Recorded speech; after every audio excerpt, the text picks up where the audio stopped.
আজকের এই ভিডিওতে একটা চমৎকার পরিসংখ্যান দেব। এই ভিডিও দেখার পর অনেকেই ভ্রু কুঁচকাবেন, অনেকেই নাক ছিটকাবেন, এটা আপনাদের ব্যক্তিগত বিষয়।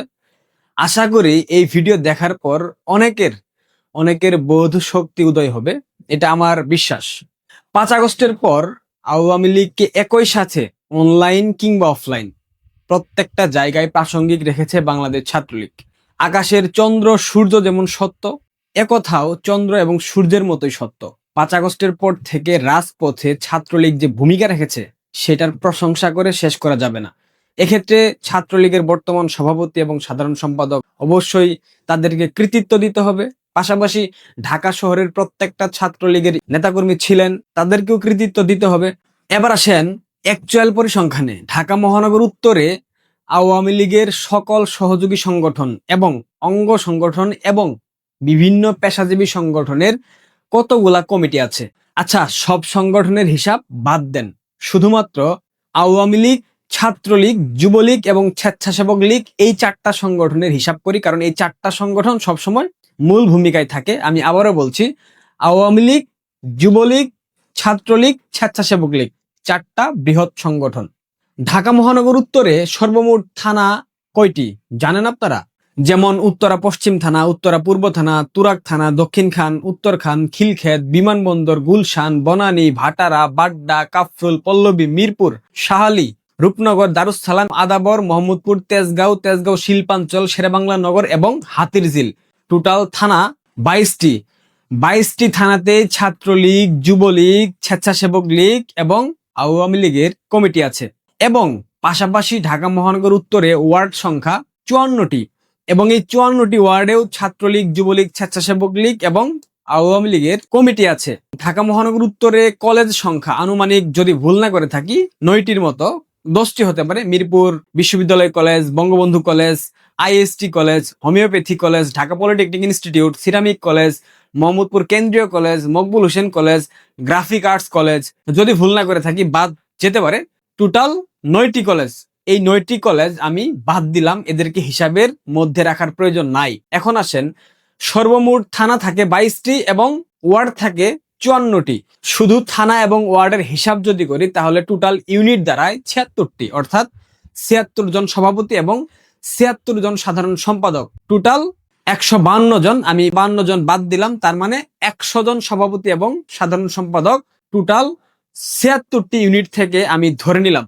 এবং এই যে 100 জন সভাপতি এবং সাধারণ সম্পাদক, যারা মোটামুটি সবাই সচ্ছল অর্থনৈতিকভাবে এবং রাজনৈতিকভাবে, তারা মোটামুটি অনেকটাই প্রভাবশালী বিগত 15 বছরে ছিলেন, এটা তো অস্বীকার করতে পারবেন না। 150 জনের মধ্যে 100 জন মোটামুটি প্রভাবশালী ছিলেন, এটা সত্য কথা। শুধুমাত্র একটা সংগঠন, উদাহরণ যদি আমি ধরি ছাত্রলীগ, শুধুমাত্র 100 জন ছাত্রলীগের সভাপতি এবং সাধারণ সম্পাদক হয়ে থাকে, তাহলে যুবলীগ, স্বেচ্ছাসেবক লীগ, আওয়ামী লীগ, প্রত্যেকটা সংগঠনে যদি 100 জন করে সভাপতি এবং সাধারণ সম্পাদক থেকে থাকে, আছেন রানিং সচ্ছল, তার মানে টোটাল সংখ্যা দাঁড়ায় আওয়ামী লীগ 100 জন, যুবলীগ 100 জন, স্বেচ্ছাসেবক লীগ 100 জন, ছাত্রলীগ 100 জন, তার মানে 400 জন সভাপতি এবং সাধারণ সম্পাদক রানিং ঢাকা শহরে আছেন, কাটছাট করে, শুধুমাত্র ঢাকা মহানগর উত্তরে। এবার আসা যাক ঢাকা মহানগর দক্ষিণ। ঢাকা মহানগর দক্ষিণের ক্ষেত্রে কলেজের হিসাব আমি বাদ দিলাম উত্তরের মতো। ঢাকা মহানগর দক্ষিণে থানার সংখ্যা 27টি, যেমন Ramna, Shahbag, Paltan, Motijheel, Wari, Sutrapur, Kotwali, Lalbagh, Chawkbazar, Hazaribagh, Kamrangirchar, Dhanmondi, Kalabagan, New Market, Jatrabari, Shyampur, Kadamtali, Demra, Sabujbagh, Khilgaon, Bangshal, Gendaria, Ramna model, Mugda, Rampura, Shahjadpur এবং সূত্রাপুর।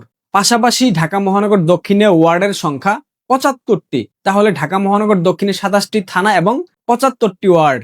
শুধুমাত্র থানা এবং ওয়ার্ডের হিসাব করলে মোট ইউনিট সংখ্যা দাঁড়ায় 102টি।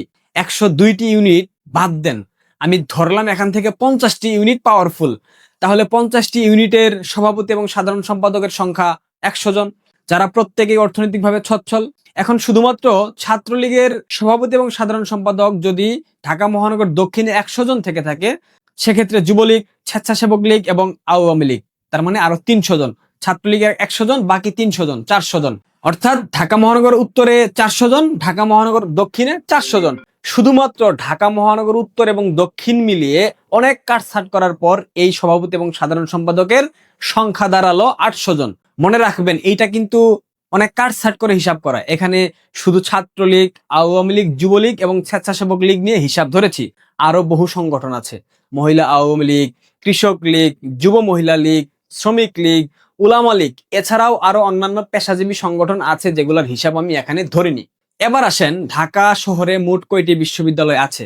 ঢাকা বিশ্ববিদ্যালয়, বুয়েট, জগন্নাথ, শেরেবাংলা কৃষি বিশ্ববিদ্যালয়, টেক্সটাইল বিশ্ববিদ্যালয়, বুটেক্স, বঙ্গবন্ধু শেখ মুজিব মেডিকেল বিশ্ববিদ্যালয়। টোটাল দাঁড়ায় 7টি বিশ্ববিদ্যালয়। প্রাইভেট বিশ্ববিদ্যালয়ের হিসাব আমি বাদ দিলাম। এক্ষেত্রে সভাপতি এবং সাধারণ সম্পাদকের সংখ্যা দাঁড়ায় 7টা বিশ্ববিদ্যালয়ে 2 জন করে, মোট 14 জন। এবার হিসাব করেন ঢাকা শহরের ঐতিহ্যবাহী 7 কলেজ, যেমন ঢাকা কলেজ, ইডেন মহিলা কলেজ, তিতুমির কলেজ, কবি Nazrul college, Badrunnesa college, Suhrawardy college এবং মিরপুর সরকারি বাংলা কলেজ। এইখানে সভাপতি এবং সাধারণ সম্পাদকের সংখ্যা 2 জন করে, মোট দাঁড়ায় 14 জন। এবার আসেন ঢাকার সংসদীয় আসন। ঢাকায় মোট সংসদীয় আসন সংখ্যা 20টি, তার মানে 20 জন রানিং সংসদ সদস্য ঢাকায় ছিলেন। এর সাথে ছাত্রলীগের কেন্দ্রীয় কমিটি, যুবলীগের কেন্দ্রীয় কমিটি, স্বেচ্ছাসেবক লীগের কেন্দ্রীয় কমিটি এবং ঢাকা মহানগর উত্তর দক্ষিণের মূল কমিটি, এর সাথে 7 কলেজ এবং 7 বিশ্ববিদ্যালয়ের সাবেক অনেক প্রভাবশালী নেতা ছিলেন। উদাহরণ হিসেবে আমরা সাবেক সভাপতি এবং সাধারণ সম্পাদক ধরলাম, আরো 50 জন। এবার সর্বমোট হিসাব এক নজরে দেখে নেওয়া যাক। ঢাকা মহানগর উত্তর এবং দক্ষিণ মিলিয়ে 4টি সংগঠনের রানিং সভাপতি এবং সাধারণ সম্পাদকের সংখ্যা দাঁড়ায় 800 জন।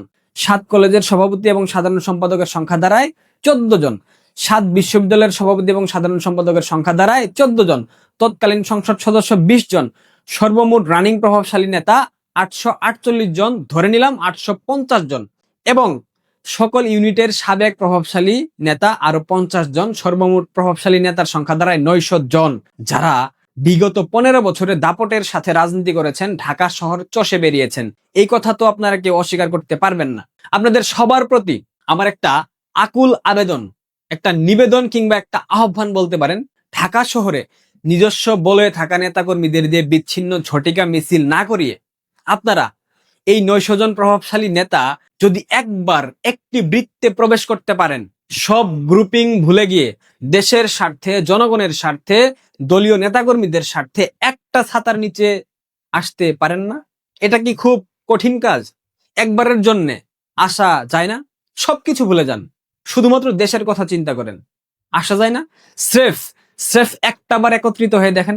বেশি না, আপনারা এই 900 জন নেতাকর্মী যদি প্রত্যেকে শুধুমাত্র 20 জন করে কর্মীর দায়িত্ব নেন, এখানে কর্মীর সংখ্যা দাঁড়াবে 18,000 জন। আরো কমিয়ে ধরলাম 15,000। কিন্তু এই 900 জনের মধ্যে অনেক সাবেক এমপি আছেন, মন্ত্রী আছেন, অনেক প্রভাবশালী নেতা আছেন যারা সাংগঠনিকভাবে এবং আর্থিকভাবে অনেক সচ্ছল ছিলেন। আপনাদের আর্থিক সক্ষমতা অনেক বেশি। আপনারা চাইলেই 50 জন এবং 100 জনের দায়িত্ব নিতে পারেন। সেই ক্ষেত্রে মাঠ পর্যায়ে শুধুমাত্র ঢাকা শহরে কর্মীর সংখ্যা দাঁড়ায় 20,000 জন। সকল মান অভিমান ভুলে যান, দ্বন্দ্ব বিভেদ ভুলে যান, গ্রুপিং ভুলে যান। কয়েক ঘন্টার জন্য সবকিছু থেকে দূরে সরে গিয়ে এই 20,000 কর্মীদের রাজপথে একটা জানান দেন, একটা জোরালো কর্মসূচি দেন। আমি গ্যারান্টি দিয়ে বলতেছি, এই সরকারের ভিত নড়ে যাবে। তারেক রহমানের এই সরকারের ভিত নড়ে যাবে, আমি গ্যারান্টি সহকারে বলতেছি। বিশ্বাস করেন। 20,000 কর্মী, বেশি না, 20,000। 20,000 কর্মী সংগ্রহ করা আপনাদের পক্ষে কোনোভাবে অসম্ভব কোনো বিষয় না।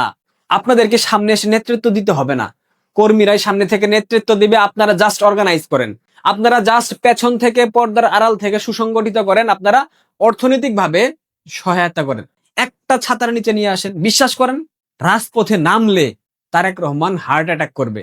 আর এই 20,000 নেতাকর্মীর সাথে গলা মেলাবে জয় বাংলা, জয় বঙ্গবন্ধু স্লোগানে কারা জানেন? ঢাকা শহরের রিক্সা চালকরা, দিনমজুররা, পাঠাও রাইড যারা করে তারা। এটাও আমি গ্যারান্টি দিয়ে বলতেছি, ঢাকা শহরের মিনিমাম 50,000 রিক্সা চালক এই মিছিলে যোগ দেবে। লড়াইটা কিন্তু দীর্ঘমেয়াদী। একটাবার রিস্ক নিয়ে দেখেন, একবার, বেশি না, একবার। বাংলাদেশের মানুষ উন্মুখ হয়ে তাকিয়ে আছে, তৃষ্ণার্ত কাকের মতো তাকিয়ে আছে এক পশলা বৃষ্টির আশায়, এক গ্লাস পানির আশায়। আওয়ামী লীগ কখন আসবে তাদেরকে রক্ষা করবে? এই বঙ্গকে রক্ষার জন্য বাংলাদেশ আওয়ামী লীগের যে কোনো বিকল্প নাই, বঙ্গবন্ধু কন্যার যে কোনো বিকল্প নাই, সেটা বাংলাদেশের মানুষ বুঝে গেছে। জ্বালানি সংকট, নিত্য পণ্যের যে ঊর্ধ্বগতি, পাশাপাশি হামের টিকা নাই, দেশ বিরোধী বাণিজ্য চুক্তি, সবকিছু মিলিয়ে বাংলাদেশের মানুষ ক্ষোভে ফুঁসে উঠেছে। তাদের জাস্ট একটা সঠিক প্ল্যাটফর্ম দরকার। সিরিয়াসলি বলতেছি, একবার জানান দেন, 20,000 নেতাকর্মী ঢাকা শহরে উপস্থিত করেন, একটা প্ল্যাটফর্ম ক্রিয়েট করেন, সেখানে আপনারা গ্রুপিং বাদ দিয়ে কয়েকটা গ্রুপে বিভক্ত হয়ে একটা অর্গানাইজ করেন, একটা প্রোগ্রাম, তারেক রহমান ভয়ে কাবাকাবি শুরু করবে। একটা বার ঠান্ডা মাথায় চিন্তা করে দেখেন, দেশের স্বার্থে যদি এইটুক স্যাক্রিফাইস করতে হয়, তাতে খুব বেশি ক্ষতি হবে বলে আমি মনে করছি না। আশা করি ভেবে দেখবেন, ভালো থাকবেন, পারলে ভিডিওটা অনেক শেয়ার করবেন।